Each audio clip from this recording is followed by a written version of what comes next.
주변에 주식으로 돈 번 사람이 있을까? 부동산으로 돈 번 사람이 있을까? 다 부동산으로 돈 벌었다고 합니다. 주식은 다 깡통 찼다는 이야기밖에 없어요.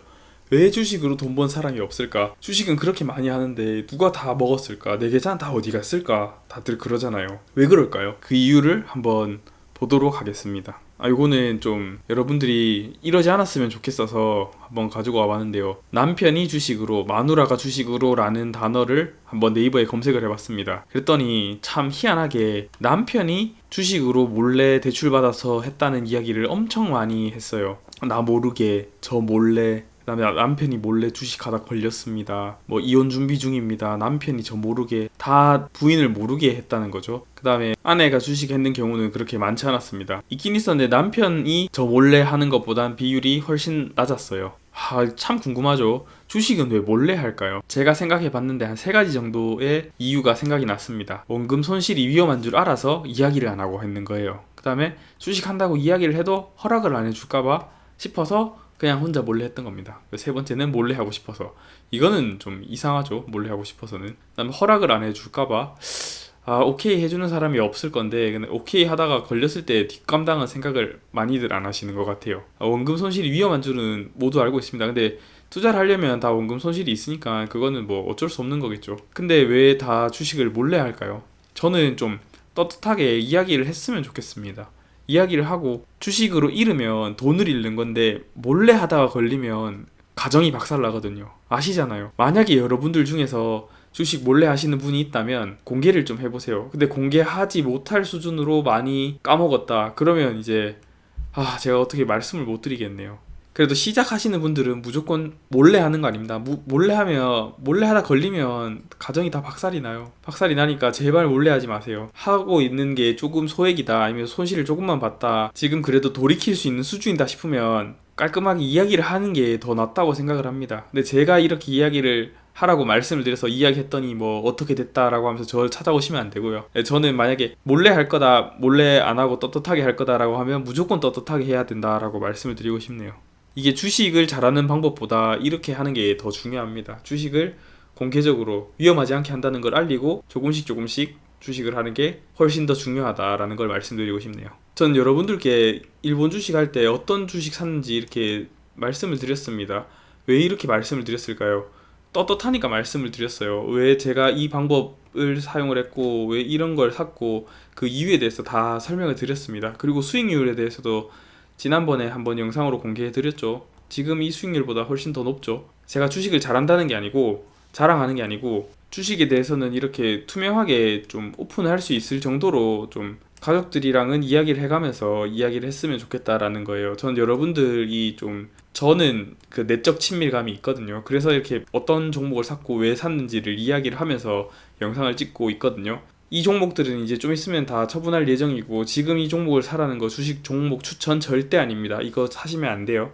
저는 이거 사는 거 추천하는 거 아닙니다. 저는 이렇게 샀다는 걸 말씀을 드리는 거예요. 왜 네 계좌만 박살이 날까? 제가 생각했을 때는 이렇게 크게 4가지의 이유가 있다고 생각을 합니다. 확신 없는 주식이 들어가서, 그 다음에 수익은 조금만 보고 바로 팔았기 때문에, 그럼 손실이 많이 나도 팔지 않았기 때문에, 그 이유가 손절가를 정하지 않았기 때문이다 라고 생각할 수 있겠네요. 그러면 이렇게 물어보시는 분들도 있겠죠. 팔 수 없을 만큼 손실이 내려왔다. 그러면 어떻게 해야 되냐? 저는 많이 손해를 보더라도 파는 게 맞다고 생각을 합니다. 지금보다 더 까지느니 차라리 지금이라도 원금을 회수하는 게 맞고, 지금 올바른 방향으로 투자를 해서 내가 아는 종목, 확신 있는 종목에 들어가서 투자를 하는 것이 더 현명하다고 생각이 듭니다. 수익을 높이는 방법 이때까지 계속 말씀을 드렸었죠. 기준을 세우고 기준에 맞는 종목만 매수를 하는 겁니다.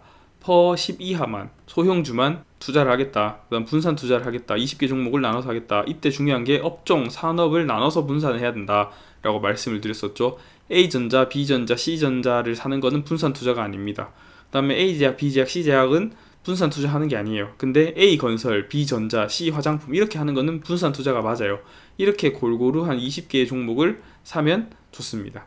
요게 바로 분산 투자죠. 그리고 3번째로는 위로는 열어두고 아래로는 닫기. 그게 무슨 말이냐면 손절 라인을 잡으라는 거예요. 익절 라인은 안 잡아셔도 됩니다. 많이 먹으면 많이 먹는 거고, 뭐 갔다가 돌아오면 어쩔 수 없는 거예요. 근데 손실은 내려가면 한없이 내려가거든요. 그래서 손절 라인은 한 내가 감당할 수 있는 수준, 저는 마이너스 10%나 마이너스 15%, 마이너스 20%가 적당하다고 생각하는데 저는 마이너스 20%까지 가는 거를 가지고 가고 있어요. 마이너스 20%가 넘으면 그냥 과감하게 매도를 합니다. 아니면 엄청 많이 올랐어도 그 중에서 이제 20%만큼 빠졌다, 그런 종목도 매도를 하려고 하는데 이런 종목은 아직 없었어요. 수익률을 높이는 방법에 대해서 조금 이야기해 보도록 하겠습니다. 한 어머니가 있었습니다. 한 어머니가 있었는데 집신 장수랑 우산 장수의 아들을 키우는 이야기예요. 집신 장수는 해가 뜨면 20%를 벌고 아니면 못 벌어요. 우산 장수는 반대로입니다. 비가 오면 20%를 벌고 아니면 못 벌어요. 그럼 어떻게 해야 될까요? 나에게 두 아들이 있습니다. 두 아들이 있으면 내가 어떻게 이 사람들에게, 아들들에게 추천을 해줘야 될까? 요거 한번 생각을 해보세요. 저는 다음 페이지에 정답이 나와 있거든요. 바로 공개하도록 하겠습니다. 정답은 자금을 절반씩 주고 수익을 반으로 공유를 한다. 이게 분산 투자거든요. 이게 왜 정답인지 수학적으로 한번 말씀을 드려볼게요. 여기 0년차 때 다 200만 원으로 시작을 했거든요. 그 2배가 되는 해를 표시를 했어요. 노란색 박스로 표시를 했습니다.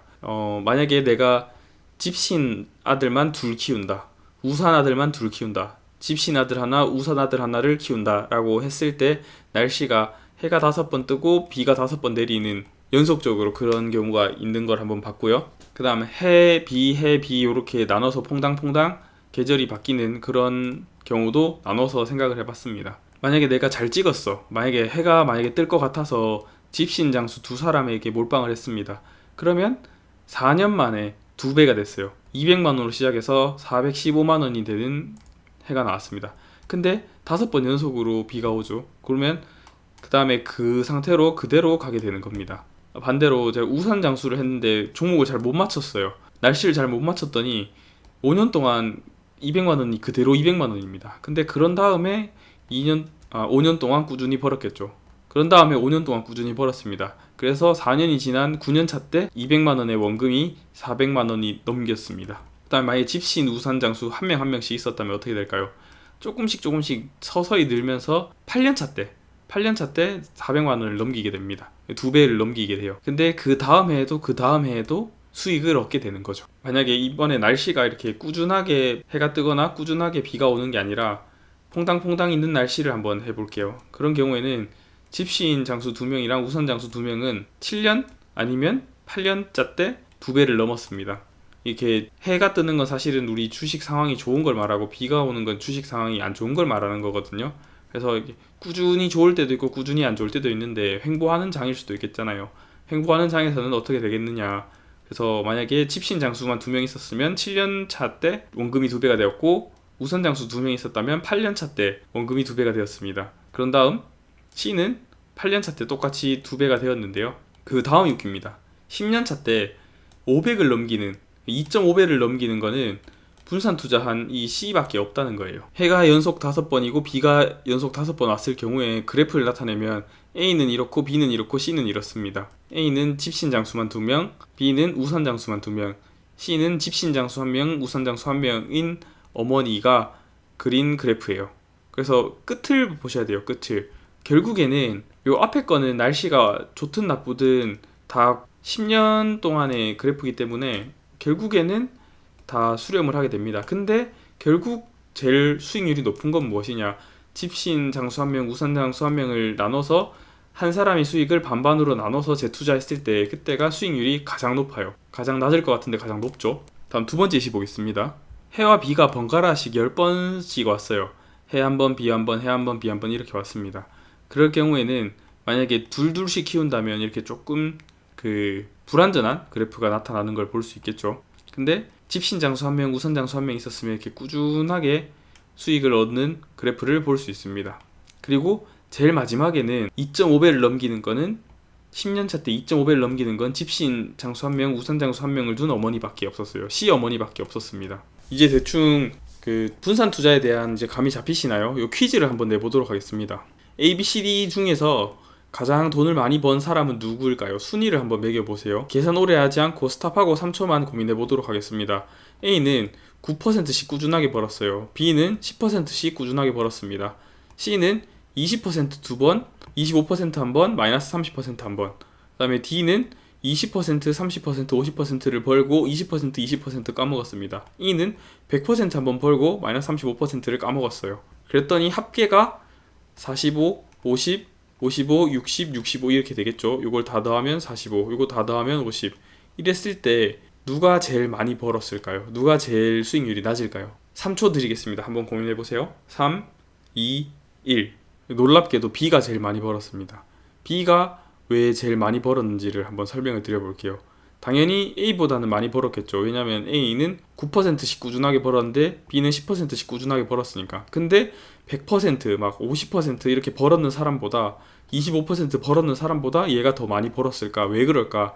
왜냐면 합계가 아니라는 거예요. 합계는 이게 다 더하는 거잖아요. 수익률은 더하는 게 아닙니다. 곱하는 겁니다. 곱하는 거예요. 그렇기 때문에 이 마이너스를 곱하는 게 정말 큰 타격이거든요. 어떻게 되는지 계산을 한번 해봤거든요. 첫 번째는 A는 1.09를 곱하고 1.09를 곱하고 1.09를 5번 곱해요. 그랬더니 1.54가 나왔고, B는 10%씩이었으니까 1.2를 5번 곱했고, C는 1.2를 3번, 1.25를 1번, 0.7을 1번 곱했습니다. 그랬더니 1.51이 나왔습니다. D는 1.2, 1.3, 1.5를 곱하고 0.8, 0.8을 곱했어요. 그랬더니 1.5가 나왔고, E는 100% 수익, 마이너스 35% 손해. 이랬고 3개월 동안은 쉬었어요. 수익이 그대로였습니다. 그랬더니 1.3이라는 수익이 나왔습니다. 그랬더니 놀랍지 않나요? B가 1등, 그 다음에 제일 꼴등은 E였습니다. 그래서 E가 100% 벌었는데 마이너스 30% 까지면 이게 정말 안 좋은 거다라는 걸 아시겠죠? 근데 더 충격적인 거는 이 45%라고 가장 순위가 낮았던 A가 2등인 거예요.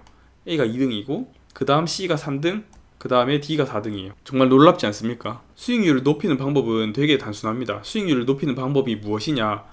마이너스가 적은 사람이 수익률이 제일 높았어요. 얘는 마이너스 35% 한 번 있었죠. 얘는 마이너스 25% 아니다. 얘는 마이너스 20% 두 번 있었죠. 얘는 마이너스 25% 한 번 있었죠. 얘는 마이너스가 없었고 얘도 마이너스가 없었어요.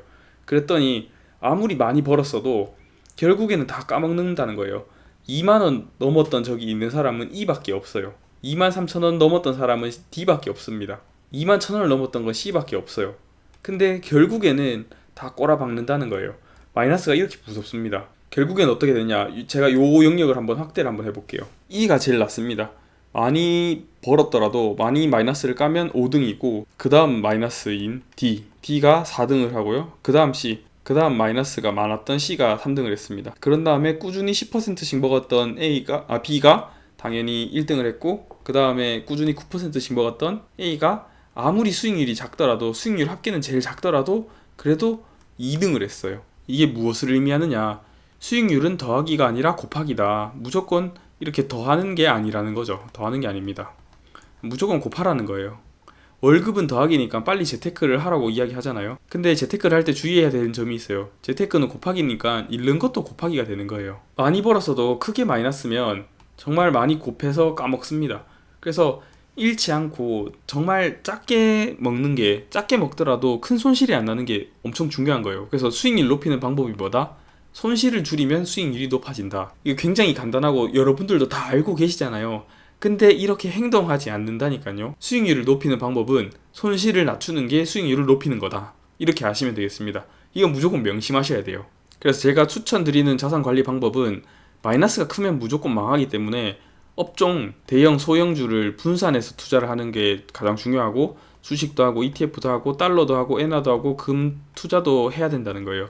이렇게 분산을 해야지 망가이 친다고 하죠. 한쪽에서 크게 플러스가 나서 한쪽에 큰 마이너스를 메꿔줄 수 있다는 거예요. 커버가 가능한 거죠. 근데 주식만 했을 경우에는, 올해 같은 경우에는 엄청 떨어졌잖아요. 주식만 하는 사람은 손해를 엄청 봤을 겁니다. 저는 달러도 가지고 있고 엔도 가지고 있기 때문에 어느 정도 방어를 했어요. 엄청 많이 벌지는 못했겠죠. 그래도 방어를 했습니다. 근데 방어를 하는 게 수익률이 아까 높다고 예시를 통해서 말씀을 드렸잖아요. 수익률을 높이기 위해서는 큰 마이너스가 있으면 절대로 안 됩니다. 여러분들은 어떤 자산이 되고 싶은가요? 이렇게 서서히 올라가는 자산, 중간 올라가는 자산, 비슷하게 기는 자산. 당연히 수익률이 높은 자산이 되고 싶겠죠. 이렇게 수익률이 높게 하려면 어떻게 해야 된다? 무조건 큰 마이너스를 피해야 된다. 요 제일 마지막에 6월차 때 봤을 때 5달이 지났을 때 어떻게 되느냐? 마이너스가 하나도 없는 B가 1등, 그 다음에 A가 2등이었습니다. 그 다음에 마이너스가 가장 컸던 E가 꼴찌, 그 다음 마이너스 20%를 두 번 먹었던 D가 그 다음에 마이너스 30%인 C가 그 다음입니다. 앞에 A, B보다 막 2배씩, 3배씩, 5배씩 더 먹어도 이게 다 의미가 없다는 겁니다. 그래서 추천드리는 방법, 주식만이 좋은 게 아니다. 금도 조금씩 오르고 현금은 마이너스가 절대 없다. 플러스도 없지만 마이너스도 없습니다. 부동산이 무조건은 아니다. 하지만 1주택 정도는 가지고 있으면 좋다고 말씀을 하잖아요. 그래서 1주택 정도는 괜찮다. 부동산이 무조건 좋은 건 아니다. 원자재도 자산이다. 자원은 유한하고 돈은 무한하다. 이건 제가 지구를 한번 표현해 봤는데요. 지구를 만약에 100등분을 했다고 쳐볼게요. 지구가 더 커질 수 있나요? 더 땅을 심을 수 있나요? 땅이 더 늘어날 수 있나요? 없습니다. 근데 돈은 무한하죠. 그렇기 때문에 그 땅의 가치가 요 한 칸에 한 칸의 가치가 조금씩 늘어나는 거예요. 그 한 칸의 가치가 늘어나는 것만큼이 내 부동산이 자산을 증식을 하는 겁니다. 그래서 이런 파란 대기 쓸모없는 땅에 투자하면 되겠어요? 이런 건 안 되겠죠. 이렇게 바다도 조금 섞여 있고 산도 조금 있고 땅도 조금 있고 좀 골고루 섞여 있는 땅이 제일 좋겠죠. 요런 거를 사서 분산 투자를 하면 좋다. 자원은 지구는 유한하고 땅은 유한한데 돈은 무한정 찍을 거니까 그래서 무조건 유한한 자산을 사는 것도 큰 하나의 방법이다가 되겠습니다. 여러 가지 투자하는 방법 잘 모르겠다고요? 그러면 소금달을 구독하시면 됩니다. 구독과 좋아요 부탁드리고요. 엔화 투자하고 금 투자하고 달러 투자하는 방법 제가 자세하게 설명을 드려보겠습니다. 이전에도 많은 영상 올라왔으니까 보시면 참고가 될 것 같아요. 그래서 오늘의 결론, 주식은 몰래 하면 안 된다. 절대 안 된다. 주식을 하다가 망하면 돈을 까먹는 건데 몰래 하다 망하면 모든 거 다 잃는다. 가족도 잃고 돈도 잃고 건강도 잃고 다 잃는다. 여러 가지 자산에 분산해라. 큰 손실은 절대 오면 안 되니까 오기 전에 무조건 팔아라. 높은 마이너스를 맞으면 망한다. 수익률을 높이는 방법은 큰 마이너스를 피하는 겁니다. 높은 마이너스만 낮춰도 무조건 수익률은 높아집니다. 그리고 주식은 100% 정답이 아니다. 주식만 하는 게 아니라 좀 나눠서 분산 투자해라. 구독과 좋아요를 하면 다음 영상을 바로 볼 수 있다. 오늘 영상 여기까지 하도록 할게요. 안녕.